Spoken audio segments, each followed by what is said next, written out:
अस्सलाम वालेकुम दोस्तों, मैं असगर चौधरी और कुछ खबरियत से आपको आगाह करना है। तो ये बताना है आपको कि वज़ीर आला खैबर पख्तूनख्वा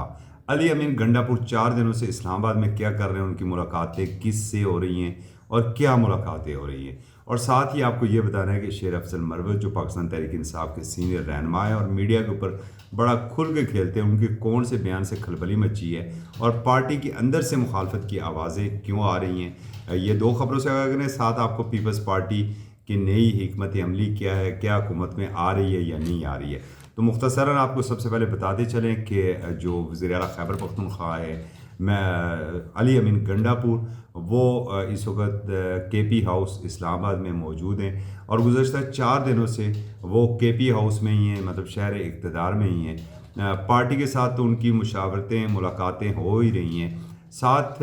जो वाक़फ़ान हाल ये कह रहे हैं कि उनकी ओरिएंटेशन भी हो रही है। कुछ ब्रीफिंग्स भी उनको दी जा रही हैं। कोई अंदाज़ और आदाब हुकूमत भी गालबन उन्हें सिखाए जा रहे हैं। इन्वर्टेड कामा मैं ये बात करूँगा।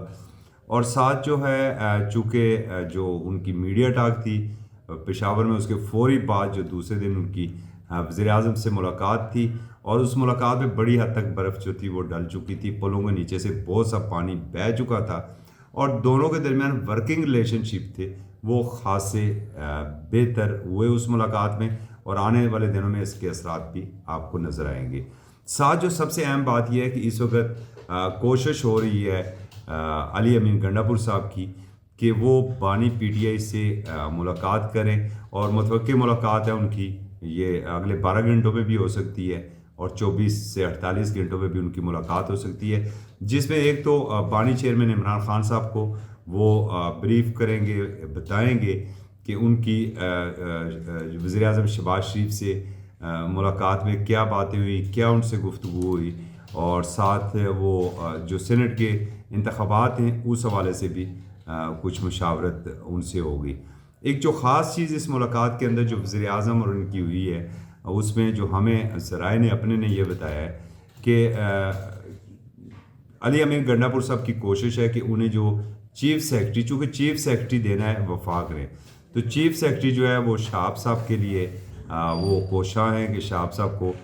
चीफ़ सेक्रेटरी KP लगाया जाए तो ज़्यादा बेहतर अंदाज से वो वहाँ पर डिलीवर कर सकते हैं। इस हवाले से भी देखते हैं अगले चंद दिनों तक, उम्मीद है कि इस हवाले से कोई अच्छी खबरें आएंगी। साथ जो है वो कुछ जो एहतजाज हो रहे हैं इस वक्त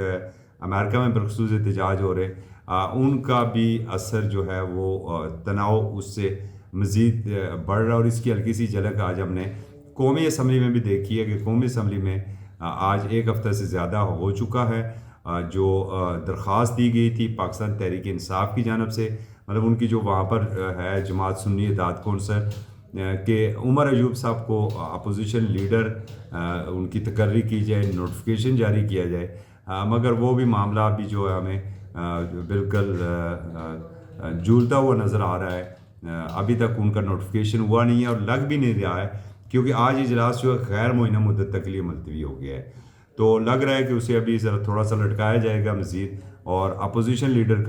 की तकर्री का नोटिफिकेशन जो है वो इतनी जल्दी नहीं होगा। साथ आपको थोड़ा सा ये भी बताते चलें कि शेर अफजल मरवत साहब जो PTI के बड़े सीनियर लीडर हैं और बड़ा मीडिया के ऊपर बड़ा खुल के खेलते हैं, जहाँ भी जाते हैं 15-20 जो हैं बिलखसूस डिजिटल मीडिया के दोस्त उनके आगे पीछे होते हैं और बड़ी खुल के वो गुफ्तगू भी करते हैं। उनका जो बयान था सुन्नी इत्तेहाद कौंसल के हवाले से और मखसूस नशस्तों के हवाले से, उससे साहिबजादा हामिद रज़ा जो हैं वो बड़े शदीद नाराज़ हुए हैं। आज जो इस्लामोफोबिया के हवाले से जो दिन मनाया जा रहा था और खैबर पख्तूनख्वा हाउस में एक बड़ी तकरीब थी, उसमें बड़ी लीडरशिप भी थी, पाकिस्तान तहरीक इंसाफ की चेयरमैन थे, सेक्रेटरी जनरल थे और बाकी उलमाए कराम भी थे, MWM के वहाँ पर नुमाइंदे मौजूद थे और उसमें जो कलीदी खिताब था वो साहिबजादा हामिद रज़ा साहब का था और उन्हें दावतनामा भी भिजवाया गया था, मगर वो उसमें शरीक नहीं हुए और उसकी वजह यही बताई जा रही है कि जो शेर अफजल मरवत साहब ने बयान दिया था उस वजह से वो नाराज़ हैं और वो उस सेमिनार में भी शरीक नहीं हुए। साथ ही असद कैसर से हमारी वहाँ पर गुफ्तगू हुई, साबिक़ स्पीकर हैं, उन्होंने जब हमने उनसे पूछा कि शेर अफजल मरवत साहब का ये जो बयान है ये क्या पार्टी की पॉलिसी है, तो उन्होंने कहा नहीं, ये कतन पार्टी की पॉलिसी नहीं है, ये उनकी ज़ाती सोच है اور ہم اس بیان سے اتفاق نہیں کرتے ہیں۔ تاہم صاحبزادہ حامد رضا نے بڑا سخت جواب دیا ہے، اور انہوں نے یہاں تک کہہ دیا ہے کہ پی ٹی آئی کے دوست جو ہے اپنے گھر کے معاملات گھر میں ہی طے کریں، اسے باہر سڑکوں پر نہ لے کر، اور میڈیا جو آپ کو پبلسٹی چاہیے اس کے لیے آپ ان ایشوز کو نہ لائیں۔ انہوں نے کہا کہ مخصوص نشستوں کے حوالے سے جو انہوں نے اپنا رد عمل دیا ہے کہ مخصوص نشستوں کے حوالے سے جب میں نے منہ کھولا تو بڑے بڑے بے نقاب ہو جائیں گے، اور ہم گزشتہ کافی عرصے سے یہ چیز کہہ رہے ہیں کہ جس طریقے سے پاکستان تحریک انصاف سے بیٹ کا انتخابی نشان لیا گیا تھا، اس میں الیکشن کمیشن کا ہمیں قصور نہیں نظر آیا تھا، بلکہ ہمیں پی ٹی آئی کا اپنا ہی اس میں کوتاہی نظر آئی تھی۔ اور سیم مخصوص نشستوں کے حوالے سے بھی اگر ہم بات کریں تو جو آئینی تقاضے تھے وہ پاکستان تحریک انصاف نے پورے نہیں کیے تھے۔ گو کہ پاکستان تحریک انصاف اب بھی انہی نعروں کے اوپر کھیل رہی ہے، فارم 45 اور فارم 47 کے اوپر کھیل رہی ہے، جو ریالٹی کے اوپر نہیں جا رہی ہے، آئینی تقاضوں کے اوپر نہیں جا رہی ہے۔ جس طرح عمران خان صاحب کی سزا کا معاملہ تھا تو ان کیسز کو جو ہینڈل کیا گیا تھا وہ بالکل اسی طریقے سے انتہائی بونڈے انداز میں ہینڈل کیا گیا تھا جس طرح ماضی میں 2018 میں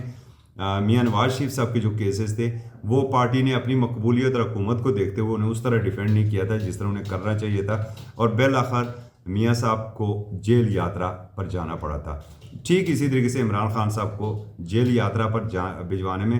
بڑا جو کردار ہے وہ اس میں ان کی اپنی پارٹی کا اور اپنے لائرز کا بھی ہو سکتا ہے۔ تو یہی پوزیشن یہاں پر مخصوص نشستوں کے حوالے سے ہے۔ ساتھ جو مختصراً آپ کو یہ بتا دیں کہ